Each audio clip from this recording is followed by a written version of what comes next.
Comedy Film Nerds Podcast.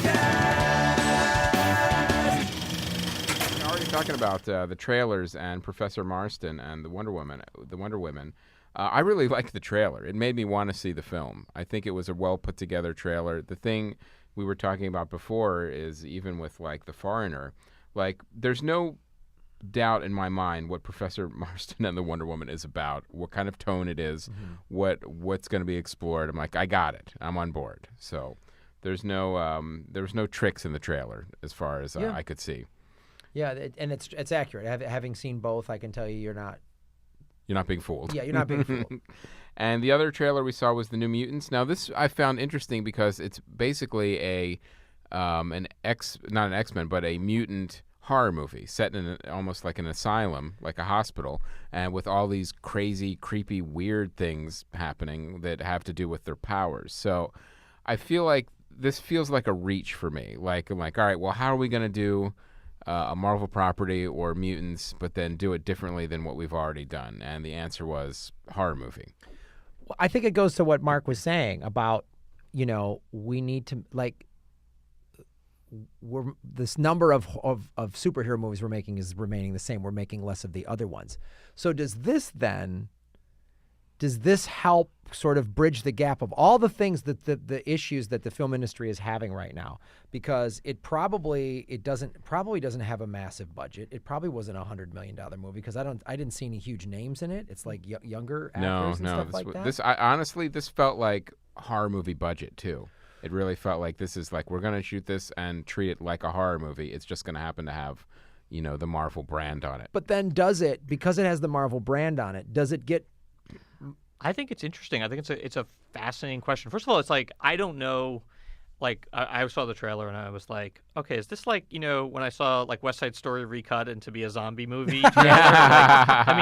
I don't know how much this is reflective of the actual film. Mm-hmm. I will say, again, if you're living in a world where the studios are going, listen, the only movies that people are going to see are movies based on comic books, right or wrong, good or bad, that's what our market data, that's what our experience is telling us, then I would applaud a movie like New Mutants, or at least what New Mutants seems to be, which is, okay, fine, we're gonna work. This is a workaround. We found a loophole.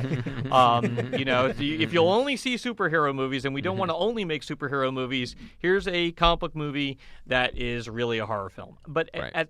And there's a big part of me that actually isn't bothered by that for the following reason. For as long as there have been comic books, there have been comic books that are different genres. For sure. Right. Like I remember back the in Sandman is a classic horror. Yeah, and we haven't seen that yet. And like Night Force or Night Force by DC or Preacher or even The Nom that Marvel published in the early 80s, God, I remember that. which was awesome. Like it was a total war book. Yeah.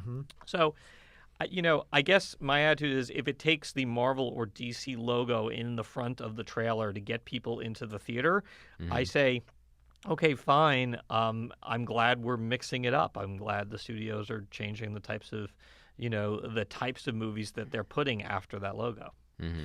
So then does it beg the question? Then it's like, we need to do a movie where Glenn Close plays an older woman finding love again, but she's got superpowers. Is that what they just put like I think it's just a matter of time before you see something. It's all about how much can you change and reinvent the genre. And well, maybe we'll actually get a real Jonah Hex movie that's an actual Western. That could be. Yeah. Because we didn't. Because I tell you what, that. From watching the trailer, I think you're onto something here a little bit, because as we just said, like as I said, as Aaron said, I'll leave the house for Wonder Woman on the big screen, but I'm not going to leave it for a smaller indie film or whatever. I'll watch that at home. I'm not a big horror movie guy, but now you tell me it's mutant horror movie. Then I see that Marvel logo. Now maybe I'm going to go see that. It could work. Because I'm not a big horror movie guy either, but I'm like, I do like the New Mutants. So what do I do? I'm very. I find myself very conflicted. Now the New Mutants, they were a book for a while. Right? A long while. Yeah, a long while. And there's been relaunches since. But the original book that was created by Chris Claremont and Bob McLeod, that ran for a good long time.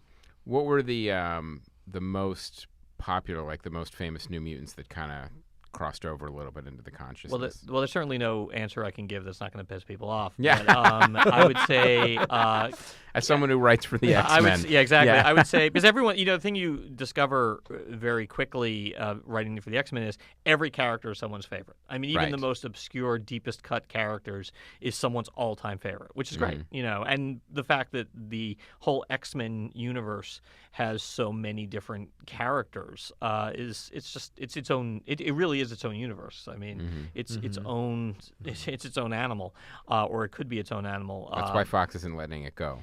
I cannot speak to what their plans are. But like to answer your question, like I would say, Cannonball, Wolfsbane, Sunspot. Those are the three that like immediately jump to mind. Right. Danny Moonstar. Really, quite frankly, the original lineup. The original lineup of the New Mutants, I think, are the ones who have remained the most iconic. And I think a bunch of them are in this movie, so I'm excited. Right. I think All in an asylum. I think Mark's answer to your Fox question shows how he got the gig, how he sold the CIA deal, because he sounds like Martin Sheen in Apocalypse Now when he's having the dinner with all those generals and everything, and he's like, I have no knowledge of that event. I don't know what you're talking knowledge. about. I don't know. I have to be careful. It's funny. I always, whenever I go on this podcast, it's always an exercise in avoiding biting any of the many hands that feed me. It's like, ask me about someone I'm not either working for or trying to work for. But that's hard. It's hard. Well, we don't want to jam you up, but it's also like when Joey McIntyre's on the show. We always try to get him to sing. Yeah. So Well, there you It go. makes So sense. you get him to sing, and you try to get me to ruin my career. Yeah. I get it. Always fun. Always fun. I enjoy a good challenge. So you've been navigating pretty well so far. You've done a Thank you. fantastic Well, job. it's my third time on the show. So Yeah, I think I'm hip to your tricks. the guard, yeah. You the tried out guard's the up. Green Lantern. The usual.